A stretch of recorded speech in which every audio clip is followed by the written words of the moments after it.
All right, hot off the press, fresh breaking news from Adam Schefter. The Arizona Cardinals have officially made the decision to tank their franchise. They have signed quarterback Kyler Murray to a 5-year, $230.5 million extension, 160 guaranteed, 46.1 million on-year average, making him the second highest paid quarterback per year in the NFL. This is an absolutely terrible decision.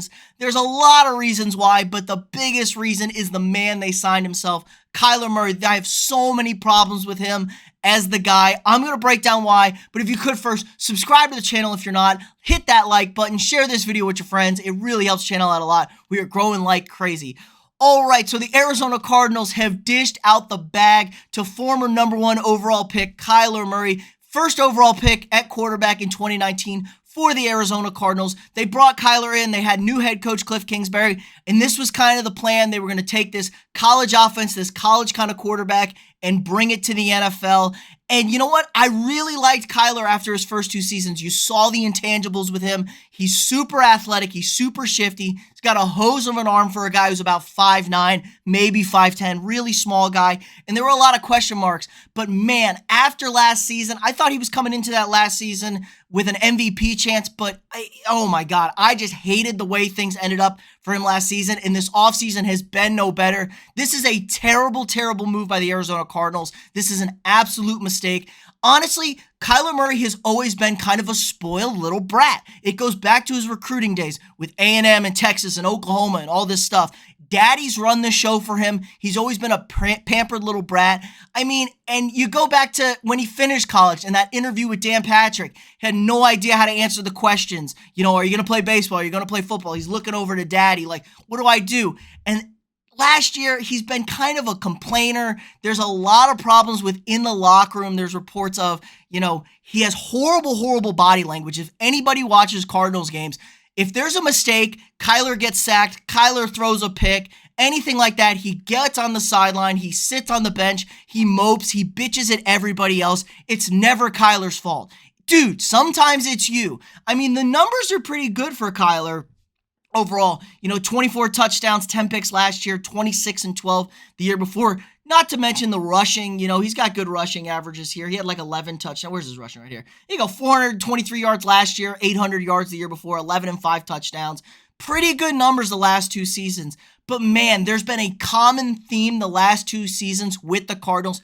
Kyler plays, Kyler gets a little banged up because he's small, and they absolutely tank down the stretch. I mean, that playoff game Kyler had, it was an abject disaster against the Rams. He was horrible. They were at home. They hosted that game against the former eventual Super Bowl champion Rams. And look at it. He was awful. What was he? 183 yards, total yards.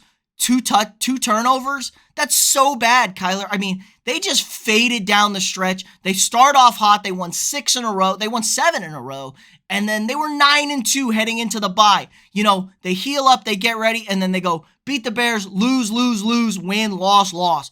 Just horrible. Now, I always thought it was Cliff Kingsbury. They had faded the year before in Kyler's second season in 2020. So I thought maybe it's Kingsbury. People figure out this offense. But the more and more I watch, the more and more I talk to people, it really feels like it's Kyler Murray. He has a horrible attitude. I mean, I don't know how dedicated he is to the game. It feels like he's a guy who just wants to cash a check. I mean, when Larry Fitzgerald is having to talk to him about his locker room presence, the way he carries himself around guys, that's a real red flag for me. Larry Fitzgerald is the absolute gold standard of how to behave, how to be a pro's pro, and just how to do it the right way. I mean, the man's one of the best wide receivers ever to play the game. And if he's got to talk to this quarterback about something, it's a real issue. So now it's like, okay, maybe he's a young guy. He can mature into this thing.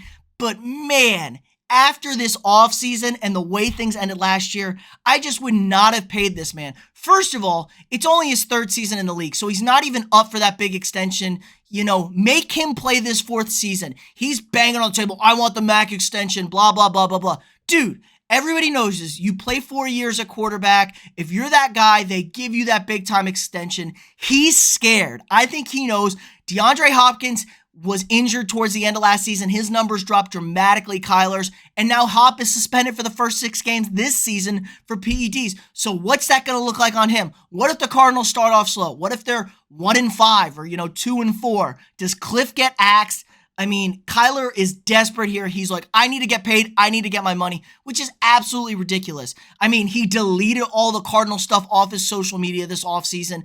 I would get it if this was a Kirk Cousins situation where you're franchise tag, the team won't give you a long-term extension. They franchise tag you again. I get all of that stuff, but this is not that situation. Dude, you are not up for a contract extension. And say what you want about Dak Prescott and the contract bullshit. Dak went out there and played, and Dak got his money. May have been a bad decision for the Cowboys. They may have a little bit overpaid him, but Dak never complained about it, never held out. He, deal's going to get done. He wanted the money. He made it known, but he still went out there and played to a high level. Kyler has done everything but that. Kyler has gone south as the seasons have gone on. He's complained. He blames everybody else. He's not a leader in the locker room.